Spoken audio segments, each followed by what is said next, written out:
All right, so here we are. This is the 18th episode of On That Note. I am here with Denver producer, singer, DJ, extraordinary Renaissance man, CRRL CRRLL. Really talented guy, and we're sitting down, going to talk about a couple of his sample flips. Where I wanted to start, Carl, was selecting stuff to sample is really interesting because obviously there's like a wealth of like really well-known, frequently sampled things. But I was curious, have you ever heard something that you didn't like, but you thought it would be a good idea to sample? Where you're like, that's not a good song, but I could turn that into something good. I don't know. I feel like with samples, you have to feel like you have to hear something in it. And a lot of times, if you don't like the record, then what's the point of like That's true. flipping the sample? You know, we did that actually. Me and a buddy of mine, Harry Otaku, dude from Indianapolis, who went and did an episode where we, dug a couple records and kind of blindfold just pick out by the cover or whatever. Yeah, and what do they call it? Something roulette on. They do it on. Oh YouTube yeah, they do it on time. who Fact Mag does it. I Yeah, think. Yeah. And so we went and we grabbed a couple records, and I got one record that was like super off the wall. Like I had no idea what to do with it, but I used it anyway and made something out of it anyway. I wasn't really feeling the beat, but you can make something out of anything pretty much, and you don't know who's gonna. Somebody might it might be like right up somebody's alley. But for me, I only choose samples from things that hit me. Like I get that chill, or I hear it and I'm like, oh yeah, that's it. Cool. And then with sampling in general, you're walking a fine line of like, you obviously want to respect the source material, but you also have to manipulate it, and in some ways that the original gotta make it yours. Exactly, and in ways the artist might not like have, not that you can always know, but might not have appreciated.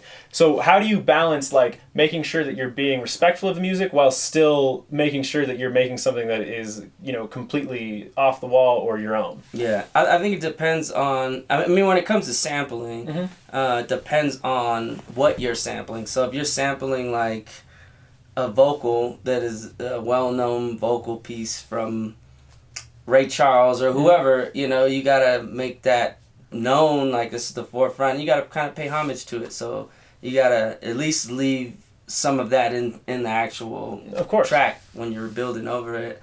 Or you might sample something that's just like a synth line or something, maybe something people don't really necessarily know.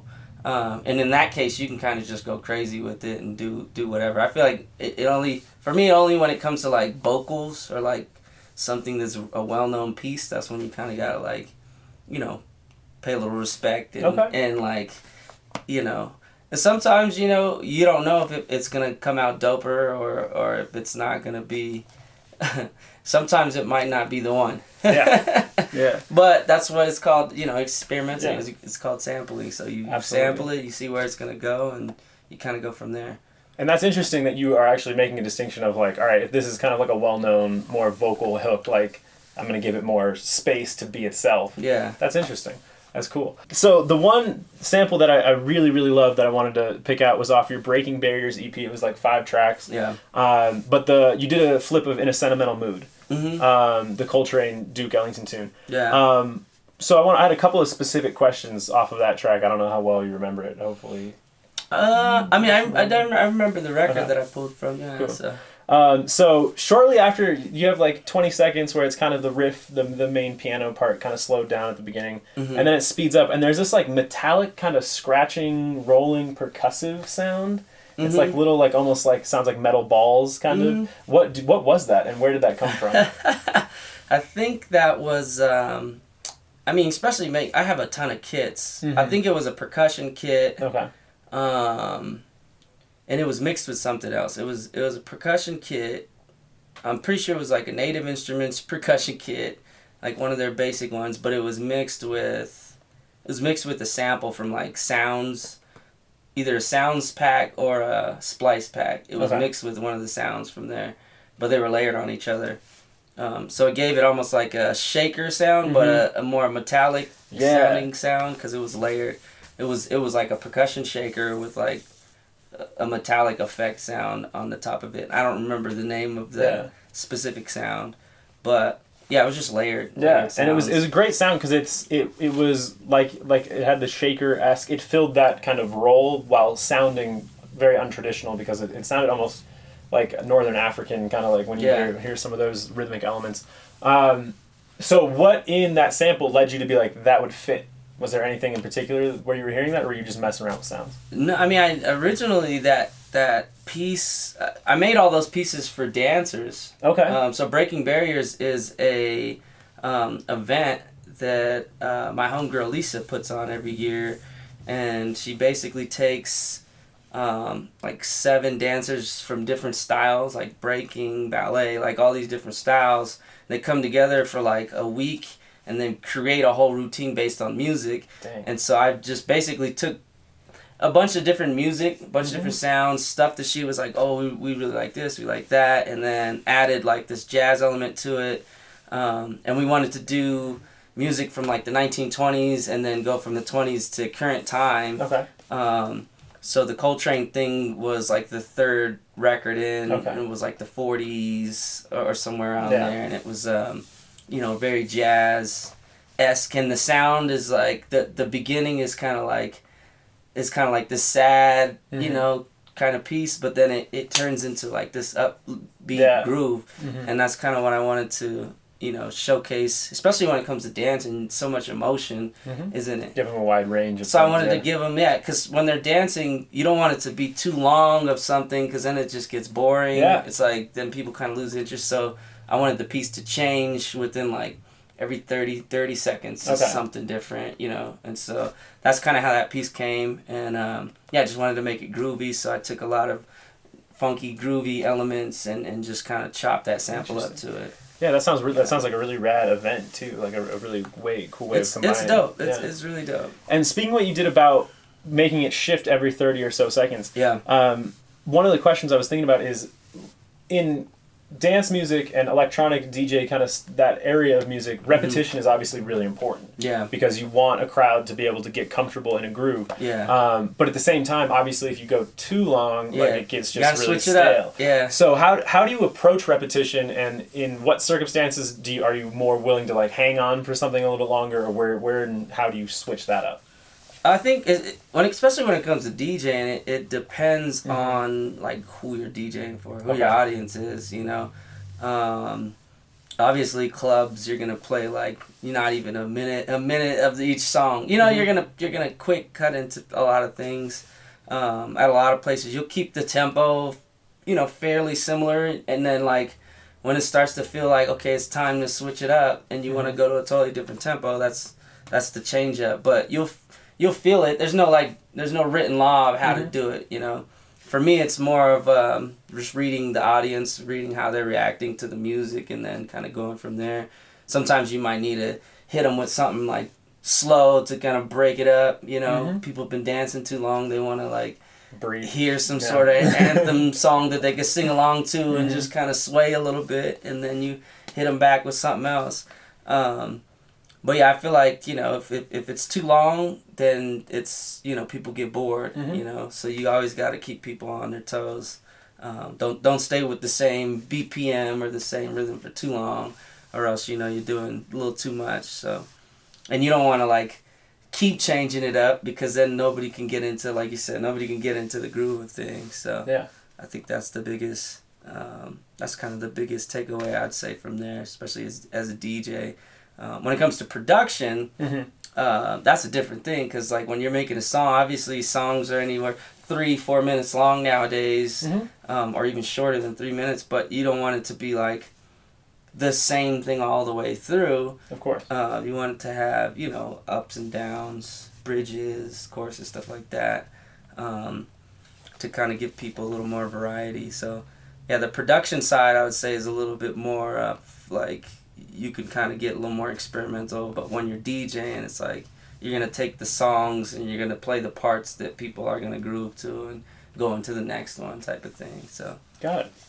Yeah, and then also on that track, there's like electronic bass line. I mean, it sounds like an acoustic bass kind of MIDI kind of thing going on. That comes in very like short and repetitive compared to the chords, which are a little bit more flowing. Yeah. So how did you come up with that bass line on that track? Because it's a really great one. That was really well. I actually played that bass too. Oh really? Yeah. Okay. Nice. I played that bass line.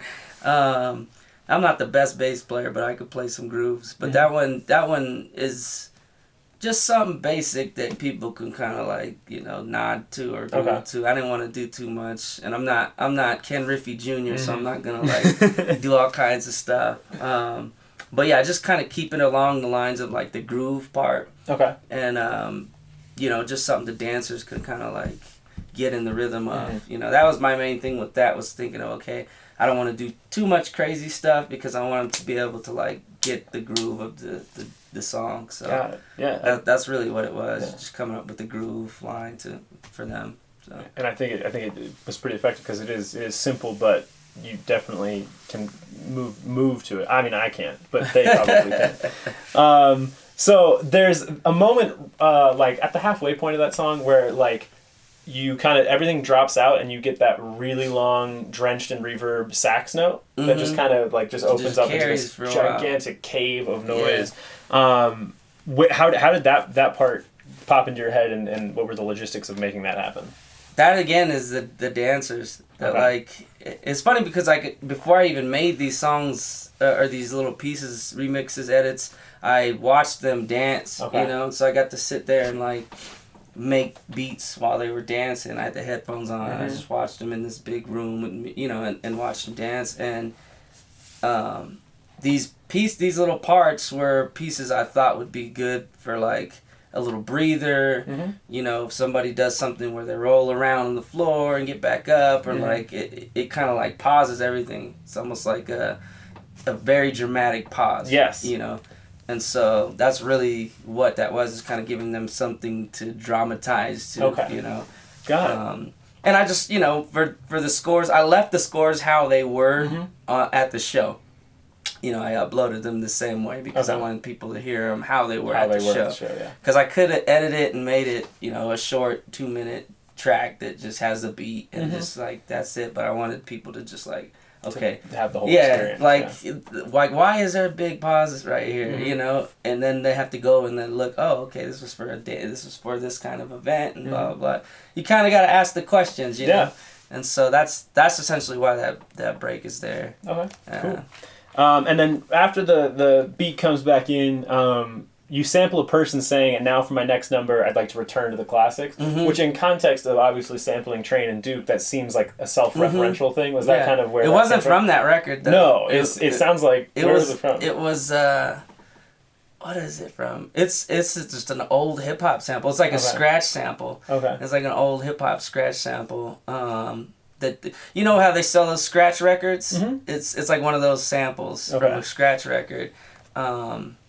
But it just fit. Yeah. To me, it just fit. Like, when I put it in, I was like, okay. Because I've used it before, and it just made sense. Like, I was just like, it just makes sense for this record. Yeah. So that's why that's there. No super deep meaning, but, like, it made sense for the song and what we were trying to do. So yeah. It was cool. It just sounded like pointing out, like, how you're returning to the, Yeah, and like I said, it was from the 20s all the way up. So, we were going up, but we were taking people back with the modern feel to it. It was like a modern flip. So yeah, that's rad.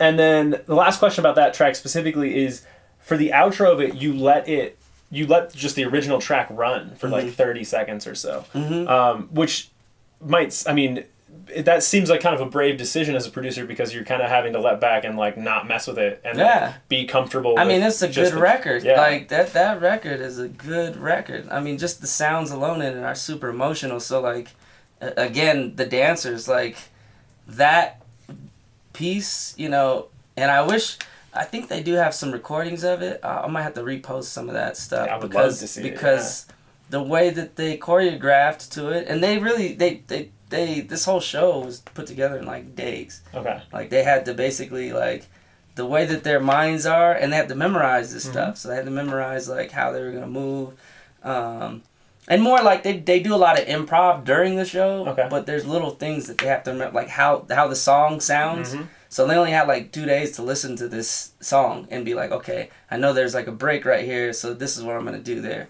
you know, or if this doesn't work, I'm gonna do this. So it's more a memorization of the song, but that's why I left the end open to the original song, is so that they can kind of, you know, dramatize more, and move to it, because that song is super emotional. So it went from grooving to like a big dramatic break, back to some grooving, and then boom, hit you with like the original piece, you know, and that connects different eras too, because like, you know, the older generation, and there was people there that like they knew that music, and then there was younger people that knew like, okay, this is a groove, you know, they felt that. So it was like you saw both ends, and both of them were connected to it. So that was the main reason to leave it open. It's kind of connecting those eras and giving the dancers like something to, you know, be emotional to. That's cool. Yeah. And then the last two questions I like to ask everybody is, obviously, you have, I mean, a million different projects that you do. You make music for a bunch of different purposes and in a bunch of different ways. So how did you learn to make music like this? Like, what was your music education experience like? Woo, my music education is, I mean, a lot of books, YouTube, like going and sitting behind producers and just watching them, sitting behind like engineers. And really, I didn't get into music till like way after high school. Like, really? It was years after high school. I was more into sports. And yeah, just like seeing people do it, and then like going in and like just studying how people did it, you know, studying like a friend of mine that was an engineer, or like a buddy I knew that produced. My cousin played keys, my uncle played guitar, so I always just watched them and just like paid attention and picked up the knowledge from them, and then went out and said, okay, I'm gonna read the Pro Tools 101 and the 110 and take those little online courses, and, you know, read the Ableton, whatever I can, or books by different producers, you know, just kind of following, you know, all the tools and stuff and learning them on your own. Because I didn't go to college for it. I took community college music courses, which are like very basic. I mean, nowadays they're good. Nowadays, like, I wish that I was like, because they have like Ableton courses, Pro Tools course, like they have all that stuff. Back in the day, it was like music theory. Can you clap your hand on beat to the, you know, that was it. That was all you had. You didn't have, that's all we had. And so I took it with the, you know, just to learn it, and a lot of that stuff went in one ear and out the other, because it was so boring. The way that they were teaching it was just super boring, you know. And that's why I feel like YouTube is a perfect option for you to like learn different things, because it's interesting. Like, if you could find something that is interesting as a you know, somebody that wants to learn, once it interests you, it's a wrap. Yeah. Then you're flying, because then you're gonna actually retain what you're you know, seeing. And so that was my main learning, or main schooling, was basically like books and YouTube and stuff like that. Cool. And then the other question is, if you could go back in time and tell your younger self, give yourself one piece of advice, what would it be? Dang. One piece of advice, just one? Yeah. What would you put out? I mean, obviously, There's I'm not going to hold you to it, but what would be like one really prominent one? Dang. Man, one. That is a hard question. That's a really hard question. I mean, I would maybe just tell myself to get into music sooner. Like that's probably my only thing that I would probably say, is just like, because that's the one thing that I always say, dang, I wish I would have started doing music sooner, you know.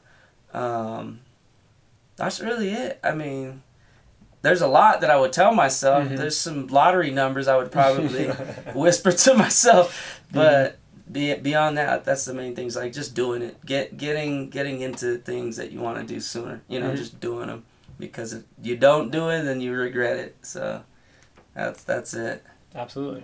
And then anything you got coming up? Any music you're putting out? Any shows, tours, anything that you would like to kind of promote? Yeah. So, Phaser Records, the record label, we just did our second pop-up. We've been around for 2 years now.